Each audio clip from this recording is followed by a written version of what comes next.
na sa NBI detention facility sa Bureau of Corrections si dating Congressman Arnie Teves. Matapos itong iharap ng NBI sa media, doon muna siya mananatili habang naghihintay sa commitment order ng korte. Si Margot Gonzalez magbabalita. Iniharap ng National Bureau of Investigation o NBI sa mga miyembro ng media si dating Negros Oriental Representative Arnie Teves Jr. Ito ay kasunod ng ginawang pag-aresto ng Timor-Leste authorities sa kanya at ang pagpapadeport dito sa bansa. Dumating lagpas alas 11 kagabi ang sinasakyang eroplano ng Teves sa Villamor Air Base, Pasay City. Agad siyang dinala sa NBI headquarters para ito'y masuri. Sa kanyang pagharap sa media kaninang umaga, kasama nito ang kanyang abogado at ang kanyang ina. Sa kabila ng lahat, nagawang ngumiti at kumawa ni Teves sa media. Ayon kay Teves, malungkot ito dahil ikukulong na siya dito sa Pilipinas habang nililitis. Pero naging pagkakataon din daw ito para makita na niya ang kanyang ina. Of course, malungkot ako dahil siyempre makukulong ako na habang makukulong ako. On the other hand, I'm also glad that I haven't seen my mother for 2 years. My father died last December, hindi naman lang ako nakauwi. Ayaw na rin daw questionin ni Teves ang pagpapadeport sa kanya ng TL government. Panahon na rin daw para harapin niya ang kanyang mga kaso. Pero may hiling si Teves sa korte. Kung hindi man ako umuwi, haharapin, kailangan pa rin ito matapos eh.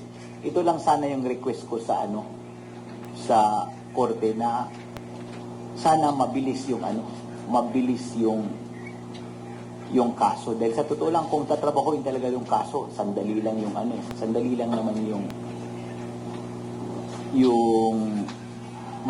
lang matapos kung ano. So, yun lang yung Anyway, I believe I trust my lawyers very well and I know my conscience is clear. So, ang sa akin lang, sana lang mabilis yung proseso. Ayon kay Teves, malinaw daw ang kanyang konsensya sa nangyaring pagpatay kay Robert Digamo.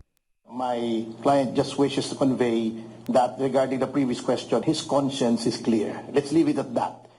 Matapos iharap si Teves sa media, dinala na ito sa NBI detention facility sa Bureau of Corrections sa Muntinlupa City. Doon siya pansamantalang ikukulong habang wala pang commitment order ang korte. Magmula nang gibain ang building namin sa Top Avenue, wala po kaming detention facilities.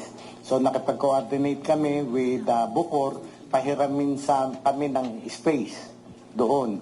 So binigay sa amin ng Building 14. That Building 14 is distinct and separate from the Bucor na kung saan yung mga convicted ay nakakulong. Kaya yun po ang ginagamit namin. Kaya wag po kayong mamangha na bakit Bucor, no?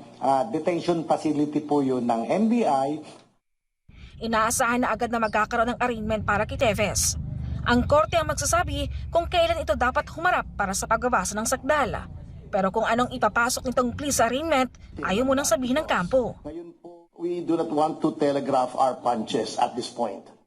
Samantala na pag-alaman na may mga kondisyon ng gobyerno ng Timor-Leste para sa deportation ni dating Congressman Arnie Teves.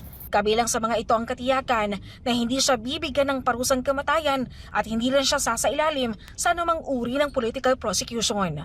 Ito'y bahagi ng mga international legal safeguards na karaniwang ipinatutupad sa mga kaso ng deportation upang matiyak na mapapangalagaan pa rin ang karapatang pantao ng isang individual kahit ito'y nahaharap sa mga mabibigat na kaso. Para sa Diyos at Pilipinas, kumahal, Margot Gonzalez, SMN News.